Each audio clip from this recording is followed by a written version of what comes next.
episode 22 for Wrestlemania 22. We're in Chicago, the Allstate Arena, 17,159. Chicago was an awesome crowd this time. Awesome crowd. We get like a massive promo package covering the top three matches, which I won't go into because I can't be bothered. Michael Cole and Taz for SmackDown. You got JR and Lawler, and we also get Joey Styles for a match later on, which was nice. And we start with a very confusing match to start off with. We had Big Show and Kane as the tag team champions, defeating Carlito and Chris Masters in 6 minutes 42 seconds. I got here that Carlito was chatting a lot, but the problem I had with this match was you got two youngsters who are the heels coming in against two faces who are monsters, who are just flattening the heels every time. See, I thought that when they came out, but then I thought, well, they wouldn't do that, surely. So maybe I'm mistaken. I don't know these other two guys. Maybe they're bigger than I thought, and I was wrong. No, it was just a squash match. Basically that, which is so stupid because, for all its faults, WrestleMania 21 was all about pushing young talent. This one, I just didn't get it. I just didn't get how they did this match. It just didn't make sense. But basically, Kane chokes down Carlito for the win.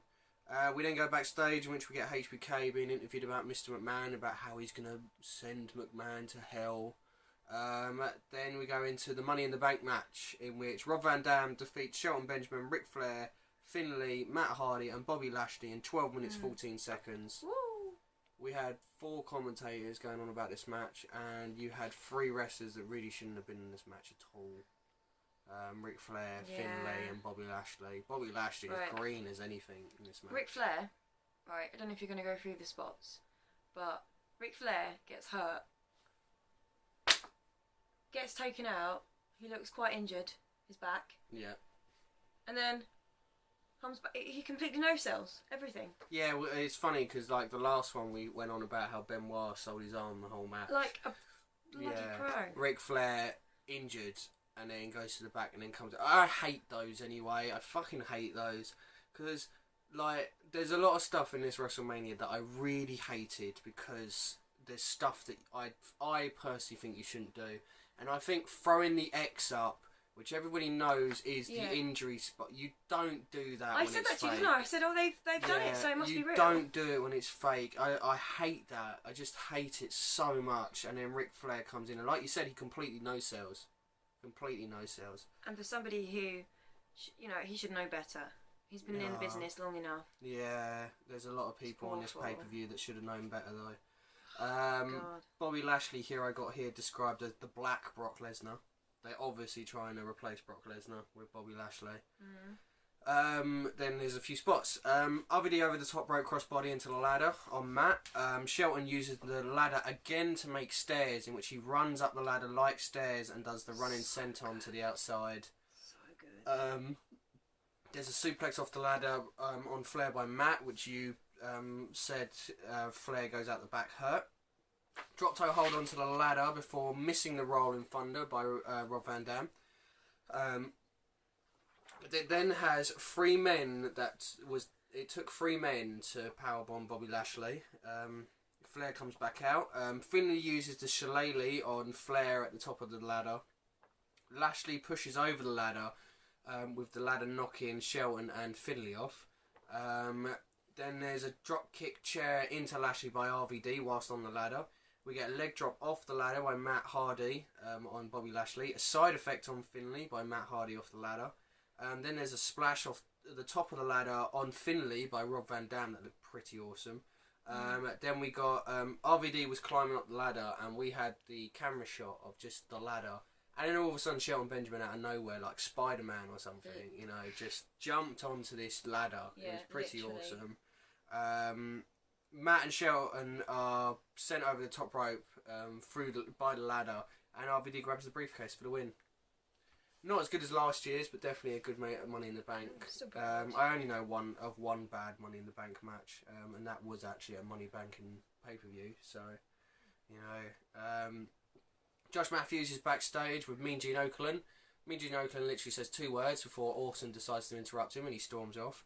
Orton goes on about how he's going to win the World Heavyweight Championship, and then Batista, who's injured at the time, comes in and interrupts him. There was a really weird line by Taz. This WrestleMania is sponsored by Snickers, and Taz says, Snickers is only satisfying when you eat it. I don't know what else he does with a Snickers bar. I dread to think. Yeah. There were a couple of women in the crowd who won the competition, didn't they? Oh yeah, and she had 6 Snickers bars. They're like, yeah, you get 3 Snickers bars. How many have you eaten? I've had 6. No, one was like, she said she had 5, and then the other one went, I had 6. You know, sort of fit it off. This is quite early on. Yeah, this you is know, like, pace yourself. Wow. Like 500 calories per bar. We then get to see the Hall of Fame of 2006, which was Bret Hart, who refused to be on the show, obviously because of the bad things. We had Mean Gene, we had Sensational Sherry, Tony Atlas, Vern Gagne, the Blackjacks, and then we had our first ever view of Vicky Guerrero as Eddie Guerrero posthumously was put into the Hall of Fame. We get Chavo and we get Vicky come out, and it is a really horrible sight to see all the signs in the crowd saying how much they miss Eddie Guerrero. There was a really moving moment when, like, obviously Vicky stepped forward and everybody else just, fuck it, we're not being in the queue, the line, sorry, and they all just went and... Well, I don't know whether that was a moving moment or whether it was the camera was going to be stuck on them and they were like, oh, we best get into the camera shot. Oh, I don't know. But I'd like to think it is that moment, you know, because Eddie was well loved. They've had their moment, like, and this is, I mean, obviously I asked during the match, I didn't know when exactly he died, and 5 months, wasn't it? Yeah, 5 months before this. I mean, Eddie Guerrero has brought up a lot in this show. This is the only time he's brought up with dignity and with respect. Through the whole match. All of the rest of the show, whenever he's brought up, he is either being completely used, like, it's just disgusting how WWE used Eddie's death, and it's actually been forgotten, and I forgot about it before watching this WrestleMania. And I couldn't believe some of the stuff I was seeing. Speaking of that, we get JBL defeating Chris Benoit for the United States Championship in 9 minutes 48 seconds. Benoit goes for the crossface, but JBL clasps the hands together to try and block it. We also get JBL running into an arm drag, and then Benoit goes for the sharpshooter, but it's kicked away. JBL misses the clothesline, and Benoit hits the 3 Germans and calls for the headbutt, but then JBL shakes the ropes. And then JBL starts to mock Eddie Guerrero. Don't do it. This guy has actually died in real life. You do not mock someone who's just died. I don't understand how it was acceptable. No. Don't understand. JBL starts to do the 3 Amigos, but Benoit fights out the 3rd. So Benoit fought back and did the 3 Amigos, and then he did the headbutt for the 2 count. JBL goes for the clothesline, but Benoit ducks and goes for the Germans, but JBL grabs the ref. To which Benoit again counters the clothesline and locks in the crossface, but JBL rolls him up and holds onto the ropes for the win, which completely threw me, because you've got a guy who is taking the mickey out of Eddie Guerrero dying, and then you've got him fighting his best friend in a match, and then the guy who's taking the mickey out of the guy who's died wins the match. I just don't understand this. It would never be acceptable. Never to be acceptable to use a man who has lost his life, like, it was disgusting, in this match. Yeah. But even worse, if you're going to do it, to allow that person to win. Yeah. Well, I think he lost to support the other person who's using Eddie's death to his advantage to win later on in the night. But I just don't get it. I just don't understand how this was able to happen. This also angers me even more because this is the second to last time we see Chris Benoit. And it's like, we only get to see him one more time in the next WrestleMania. And it just doesn't feel... It just feels like a really bad way to do it. But then we got cheered up because we had Edge defeating Mick Foley in 14 minutes and 36 seconds in a hardcore match. Pretty awesome match. This match actually came about, Edge won the World Heavyweight title by cashing in his Money in the Bank, being the first ever person to do it, and a lot of people were sort of second guessing whether Edge was big enough to be a main eventer. You know, this is actually backstage, and Mick Foley actually came out and stuck up for Edge and said that he wanted to, like, take Edge to that next level. So Mick Foley actually offered to do it. Foley's always been the bigger man, though. He wants to put people over, doesn't he? Yeah. which was good because I think this was a lot bigger than the last time we watched Foley at WrestleMania 20 lose into Evolution. Yeah, this was actually obviously an amazing match of both of them. And I would go as far it. to say this is his best WrestleMania match. Definitely. Foley? Yeah. Because we had... yeah, I suppose. Yeah, well, he can't be him anymore. He can't be, can he? Because he was not... I don't think he is anymore. I think that's it. That's his last one. Edge tries to hit Foley with the baseball bat, but misses. We get a tree of wire and then the elbow by Foley on Edge. There's a metal tray to Mick and then a road sign, which is just not blocked at all. It's literally stiff as hell. Dropkick sign into the face of Mick. Then Edge hits the spear, but Edge seems to have been hurt. And then Foley takes off his top and reveals obviously the flannel top and that.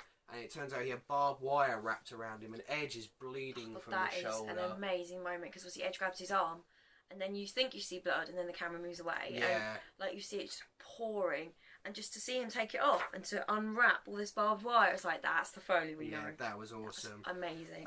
Foley then attacks with the barbed wire. Edge gets tied up in the ropes and Foley goes for Barbie. But Lita attacks Foley. Foley clotheslines Edge over the top rope with Lita on his back, which was pretty cool. All three of them spilled out of the ring. Foley is arm dragged into the steps. Then Foley is whipped into the steel steps, which looks awesome. That really looked like that hurt. Yeah. Foley then gets head whipped on the steel ramp, and it looked like the back of his head had hit the ramp. I think you spotted that it was mostly his hand, but I think his head did hit. Edge then starts to douse Foley in lighter fluid. But Foley fights back. Foley chases off Lita with the chair. Edge then grabs Barbie and hits Foley with it and cuts Foley's face with it. There's a bulldog onto the Barbie and then the thumbtacks come out. There's a backdrop onto the thumbtacks for Edge where he has all the thumbtacks in his back. Which really it's cool. horrible. Yeah. Socko time with the barbed wire on him. He goes to put it on Edge, but Lita comes in. Sorry, and he locks it on Lita, who then starts bleeding from the mouth. That impressed me because maybe I've not been watching closely enough. I do not remember seeing any divas. I mean, many, let alone any divas, like actually bleed for the cause. We haven't had any WrestleMania ones. No, definitely not.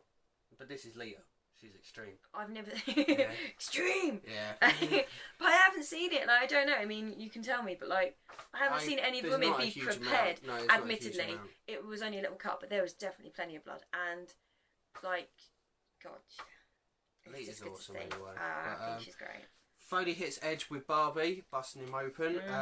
Then Foley with blood down. There's a really cool moment where Foley sits up and there's all blood just pouring down him and he smiles to the camera. Good Foley shot. Foley starts to then douse the table with lighter fluid, but then Lita hits Foley with Barbie and then lights the table on fire. And then Edge spears Foley through the table, and then Edge gets the win. But after the match, we get to see Edge, and he's got like a load of blood going into one eye. In his eye, isn't it? Yeah, his eye is literally red. Oh I mean, when you watch this match, it's a wicked match, but it's obvious that the lighter fluid that Edge was pouring over Foley, it's obviously to stop when he goes through the table, his clothes don't go light, you know. But it's obviously like it's well planned because it looks really exciting. But the fire did go out really quickly when he hit the table. But I mean, but it does. Whenever you see a fire table match, you know that's at the end of the day, we don't actually want them to be burnt. Yeah, because there's nothing else that goes up. Exactly. But the thing I really liked about this match was when you watch, like for instance, a match later on. When you watch a match like this, they go spot. They do spots for nothing, for no reason. Every spot seemed to mean something. It added up, didn't it? It built to a spot. Definitely. They wasn't just, oh, he's got Barbie, he's hit him, and then Edge decides to get Barbie and hits it. Every spot just seemed to build and build and build. It was almost like watching like a little story. Yeah. And it was incredible. You know, Edge. Sorry. Yeah. Mind blank then. Edge looked like he was in a lot of pain at this match and not selling pain. Like it was almost like he was trying to hide it. Yeah. In his eyes and stuff, the way he was standing. Like definitely would have been. Obviously, the pins were still in his back. His arm was sliced open. I don't see Edge sort of torn up a lot because I haven't seen a lot of his matches. But yeah, he looked like he was in a lot of pain. Not only that, I'd like to point out that when they used Barbie, whenever he used it against Foley had a t-shirt on, didn't he? But then when Foley used it on Edge doesn't wear a t-shirt, so he was taking Barbie into the stomach, like bare skin sort of thing. Props to the guy, because he showed that he's willing. It's guts, isn't it? Yeah, which makes it even worse that we know Edge still isn't going to die. If you can tango with Foley, respect. Yeah. Because he knows how to play. Well, saying that, Randy Orton did it, I still don't respect him. He deserves to be. We then get what I thought was quite a funny skit backstage. No. I found it so funny. Yeah. You had Booker T out the back, and then Sharmell, his actual real life wife. Oh, really? Yeah, real life wife. Okay. I don't know the definitely at the time. I don't know whether it definitely is now. Literally says to Booker T, "Why have we got to fight Boogeyman? You're such a freak magnet." And they walk down this corridor, and you have Paul Burchill, who at the time was doing a pirate gimmick, because obviously Pirates of the Caribbean were big at the time. Then you had Ted DiBiase screwing Eugene over, because obviously I've done 1,000 basketball things and I'll give you £1,000, and he kicks the basketball away. Then we go past Mae Young with Gene Snitsky during that horrible foot fetish gimmick where he's licking her foot. And then Booker T goes, "Excuse me, madam," and then Goldust turns around dressed as Oprah Winfrey.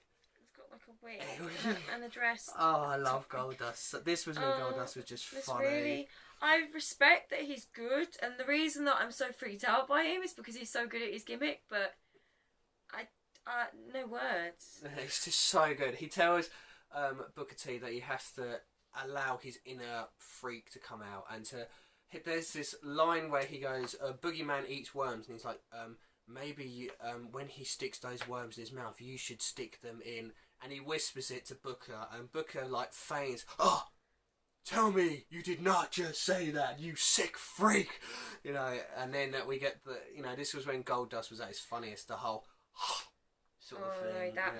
God, gotta love it. Shiver. And then sadly we had to have a match out of it, in which Boogeyman defeats Booker T and Sharmell in 3 minutes 43 seconds. I'm a big horror fan, and if you've watched other videos, you know that. But I couldn't watch a chunk of this match. Boogeyman is fucking disgusting. I've never seen Boogeyman. He actually gets real worms and eats them. I thought, is it Charmaine? Sharmell, sorry. Her reaction, I thought, oh god, she's a diva, she's overreacting. No, that's pretty frightening and disgusting, and it really does it. I don't understand. It just boggles your mind that this sort of person beats Booker T. I think, yeah, but it's what do they call it? It's like scare tactics, isn't it? It's just so stupid. He comes out. Not only that, he smokes the whole arena out. There's just smoke everywhere. Yeah, there's too much smoke around the arena. And then he gets the worms and puts them in his mouth, and then he kisses Sharmell with the worms on, and then he beats Booker T, and then puts the worms in his... They're real worms, you can see them moving. Ridiculous. Totally ridiculous. But thankfully, after this match, we go on to probably one of the greatest Divas feuds of all time. Mickie James has debuted, and she is a huge Trish fan. And over time, she gets very close to Trish, and it turns out that she's infatuated by Trish. And Trish basically says, "Look, don't swing that way," sort of thing. We need to sort of stop. Mickie James takes that really badly, and she attacks Trish. And then we get this build-up of Mickie James pretending to be Trish, beating up Trish.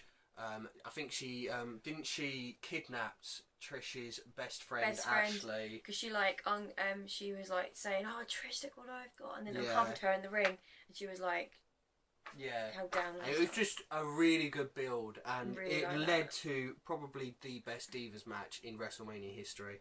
I would like to say before we get into how good this match is, Jerry Lawler needs to be fucking taken off commentary. I was going to say before you said the beginning of this match, because the whole way through the rest of WrestleMania, he's really pissing me off. He says something during the beginning of this match, and he should have just been cut off before he even said it. He said, "Okay, this is a weird analogy for the match, but there was a man called Mark Chapman who was a huge fan of John Lennon." Jerry Lawler just brought up the man who shot John Lennon dead, okay, for this match. How did he get away with saying that? That's just fucking disgusting. Unbelievable. He's, fucking sexist pig. I know, but that's something you do not bring up. Yeah, but a man who shot John Lennon. There's that, and that's a whole different side of him. But there's that as well. He's inappropriate. He's rude. He's dumb, for Christ's sakes. I mean, it's awful. He's just fucking awful. He's always pissed me off because let's just have a little hate moment there for him because I can't fucking stand him. His dress sense to this day. He's really going for it. To this day, he has those fucking t-shirts on like he's a 12-year-old boy. Yeah. And he has that fucking crown. I'm so sorry. He really makes me angry. He has that stupid crown. Why? I hate him so much. I would like to point out that he does ruin nearly every women's... He doesn't manage to ruin this one, but he does ruin nearly every women's match we've had so far. And he's so painful to listen to a lot of the time. Just turn off his mic. And like I said, that... Oh, God. You know that the women, right, you know that the divas backstage are probably really freaked out by him. You know that he's the man that they all run into their dressing rooms and lock the door because he's walking down the corridor. Yeah, most he's probably. He's a fucking perv. Oh, it's just I'm not starting that rumour, but I'm fairly certain it's true. Well, no, he definitely is. He definitely is. Sorry. Okay, we'll go into this match because it is a really good match. Mickey goes for a kick, but Trish pulls her away, to which Mickey does the splits. Now everyone goes, ooh, sort of thing. I'm willing to bet that Mickey James wasn't hurt by that.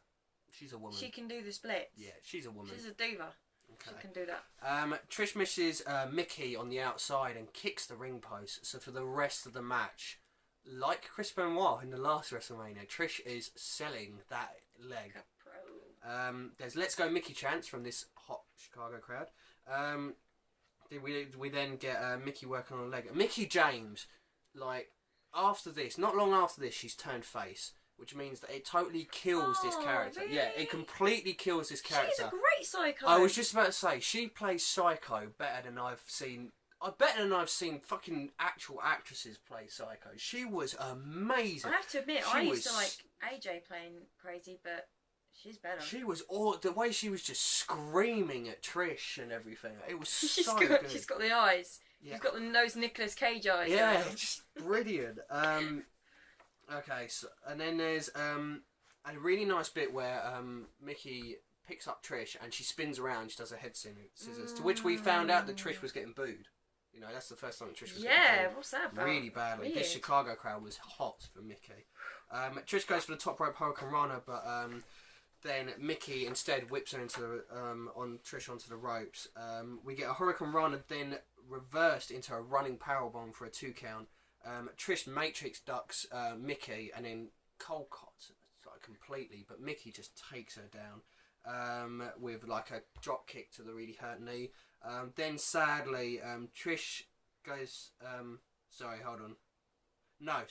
Trish goes for the Stratisfaction, but Mickey manages to grab Trish and then locks her fingers, and then Mickey goes for the Stratisfaction to end the match, and I think, as I pointed out to you, didn't I? Trish didn't manage to pick her up in time, and they really fucked it up. But it looked like Mickey did it wrong. Yeah, it did look like Mickey had done it wrong, but as I said, it was obvious that she hasn't done it wrong. Trish hasn't picked her up in time. We rewound it, and there was a lot of fumbling, just for a moment, just, Yeah, and then instead, Mickey just hit the chick kick and got the win. I don't understand why Mickey didn't hit the Mickey DDT, because we saw it in the video that she did the Mickey DDT. But even though it really fucks up the end, awesome match. It was an incredible match, and it was just such a shame because it was just, it was this build up and it was such a good story and everything, and then the fumble right at the end, and then it's the win, and it's like, oh, it's so close to the end. They must have been a bit like, oh shit. But I looked at this match. Last year's WrestleMania, you had Triple H and JBL handing the ball basically to John Cena and Batista. Yeah. I looked at this as Trish was passing the torch down to Mickey James to become. Does she stay for long? Mickey James, yeah, she does stay for quite a while. She went to TNA and then. Is she wrestling now? Yeah, I think she's still in. No, she's a free agent at the moment, but she was in TNA for quite a while. But I think this is the last time we see Trish for quite a while. I think Trish is basically retired the next time we see WrestleMania. I think she was like that old. She's not that old now. I guess, we'll move on. Well, she's made her money, hasn't she? She's made loads of money. Yeah. She's the face of the Divas division. But yeah, great match. Yeah. We then go backstage, in which we see a very pregnant Stephanie My McMahon. God. And a family, I want to say, a McMahon family that are trying to play evil, but it just looks fucking cheesy as anything. Do you not think?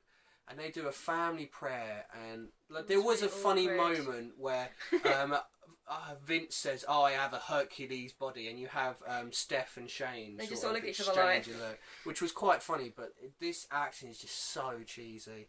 I actually feel sorry for Steph. Oh, He's like, get on your knees, and she's just like...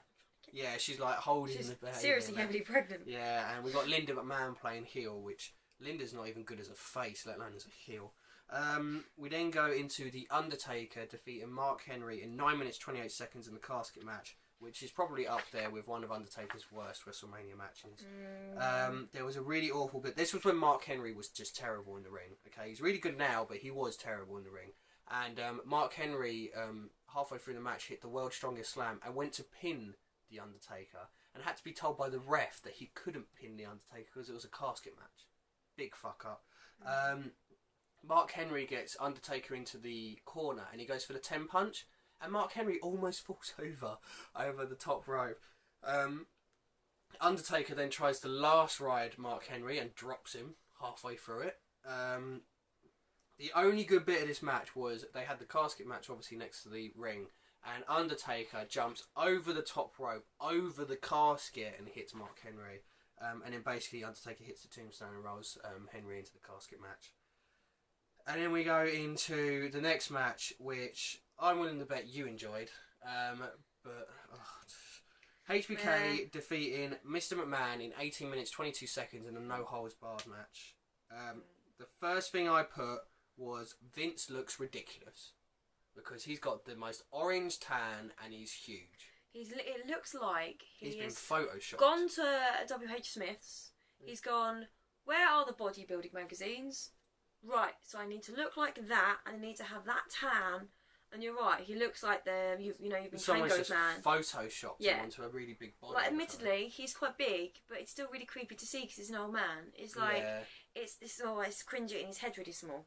So I guess he's not using steroids, but it's really cringy. It's like watching your dad wrestle. Yeah, I just didn't like it. We want Brett chants.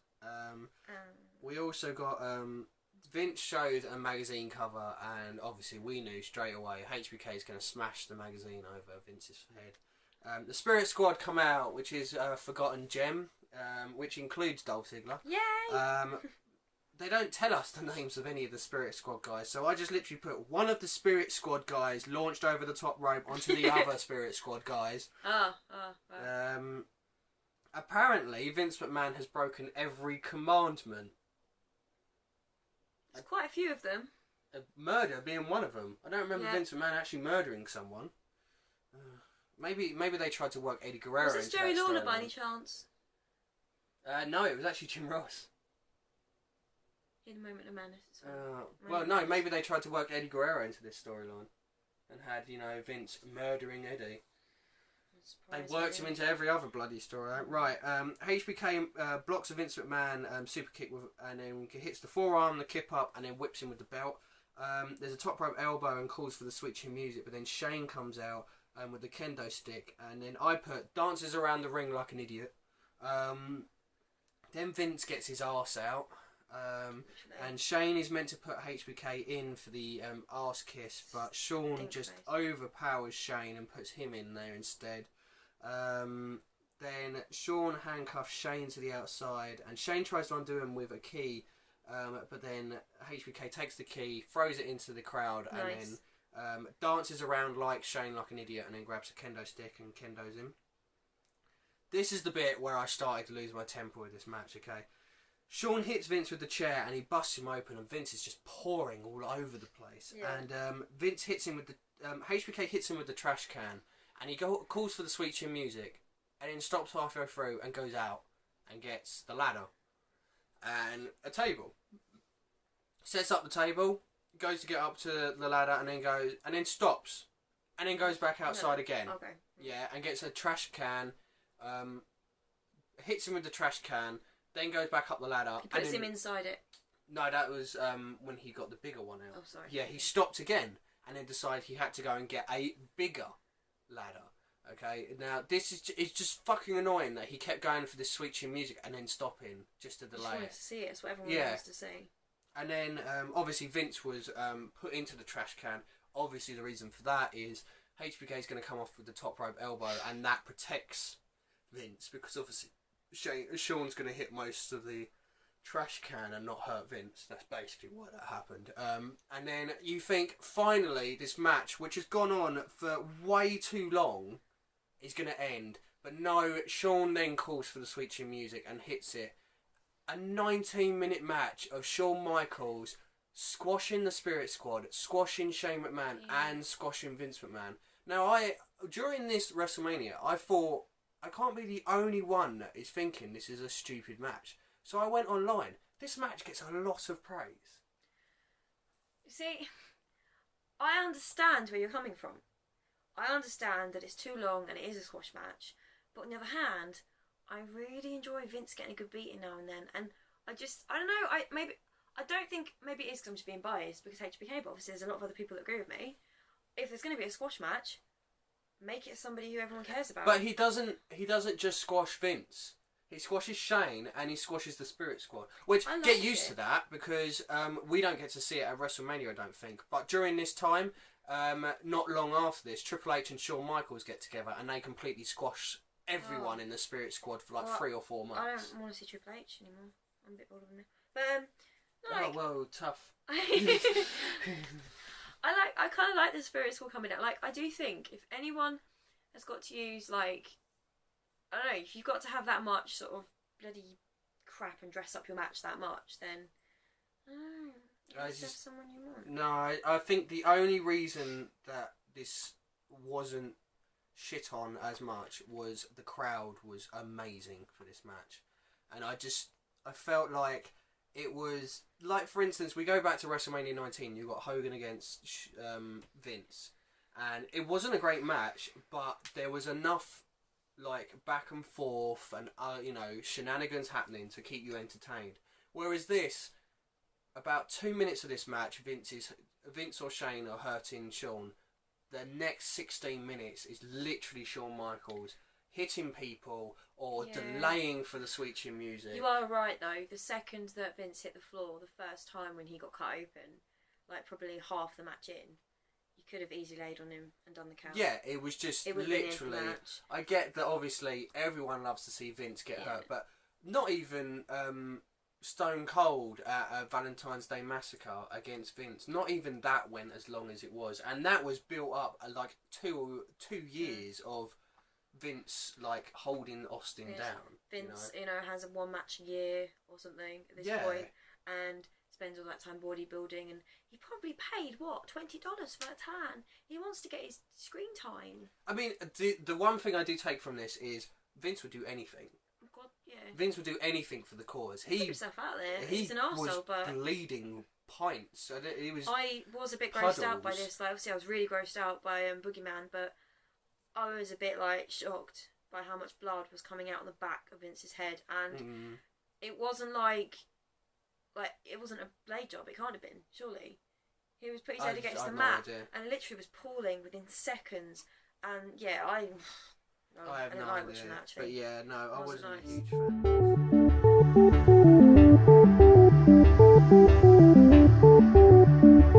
fan.